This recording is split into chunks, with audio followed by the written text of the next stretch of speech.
ధర్మబద్ధమై ధర్మాన్ని నేర్పే కావ్యముగా రామాయణంగా వచ్చింది.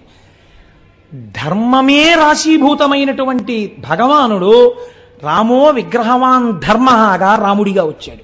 ఇప్పుడు వేదం మీకేం చెప్తుంది? ధర్మమే చెప్తుంది. నువ్వు ఇలా ఉండు, ఇలా ఉండు, ఇలా ప్రవర్తించు, ఇలా ప్రవర్తించు, ఇలా ప్రవర్తించు, ఇదే మాట చెప్తుంటుంది వేదం. ఈ ధర్మాన్ని ఎలా చెప్తుంది వేదం అంటే మీకు సూక్ష్మంగా ఒక మాట చెప్తారు.